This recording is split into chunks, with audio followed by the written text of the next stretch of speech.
Ram Thakur school ও এলাকা থেকে চুরি। পূর্ব থানার পুলিশের দ্রুত অভিযানে গ্রেফতার পুলিশ। গত 13 অক্টোবর আগরতলা শহরের রামঠাকুর স্কুল থেকে চুরি করে নগদ 5,000 টাকা নিয়ে চম্পট দেয় এক চোর। তবে ঘটনার পরপরই স্কুলের সিসিটিভি ফুটেজে খতিয়ে দেখে পূর্ব থানার পুলিশ অভিযুক্তকে চিহ্নিত করে এবং দ্রুত গ্রেফতার করে। পাশাপাশি রামঠাকুর সংঘ এলাকায় এক আবাসিক বাড়ি থেকেও চুরির ঘটনা ঘটে, যেখানে কিছু নগদ অর্থ চুরি হয়।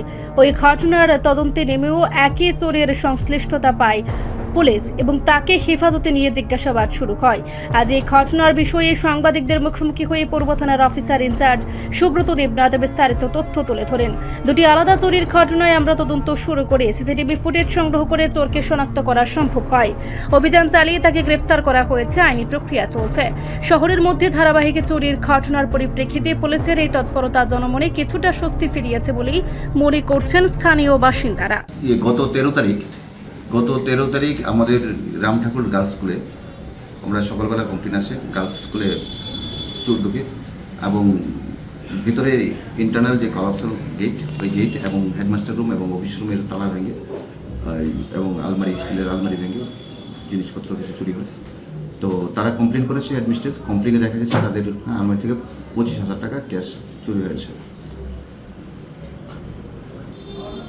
আমরা ঠিক তার আগের দিনও চোর আমাদের কাছে রিপোর্ট আসে এই পার্থলস্কর বাড়িতে, অর্থাৎ বিজয় সংঘ বনমালীপুর, ওনার বাড়িতে চোর জানালা দিয়ে প্রবেশ করেছিল। তো এখানে চোর কোনো জিনিস চুরি করতে পারেনি, তবে ওনার ওয়ালেটটা মিসিং ছিল, ওয়ালেট হারিয়েছিল, কিছু টাকা ছিল ওয়ালেটে, এই বিষয়ে। তো ওইখানে আমরা ভিডিও ফুটেজ পেয়েছি যে বনমালীপুর পার্থলস্কর বাড়িতে ওনার ভিডিও ফুটেজ পেয়ে আমরা চেয়ারটা আইডেন্টিফাই করেছি। হ্যাঁ, যে চোরটা, এটার নাম রাজীব।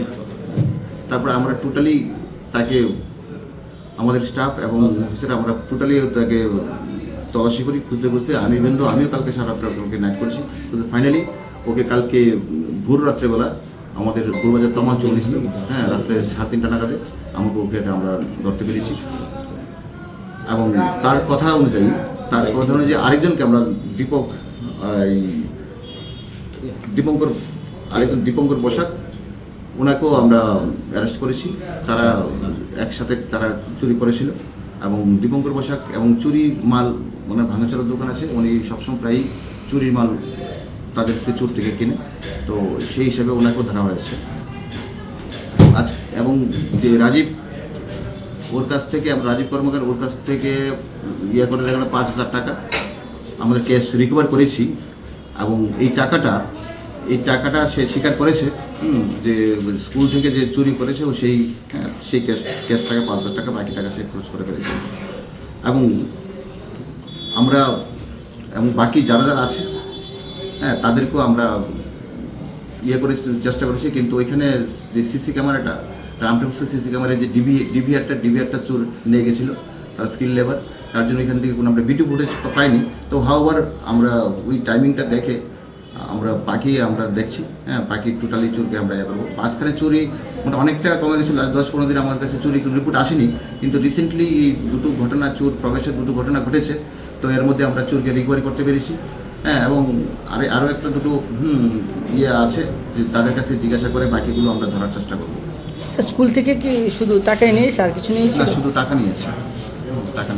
মূলত স্যার কয়জন চোরকে ধরা হয়েছে?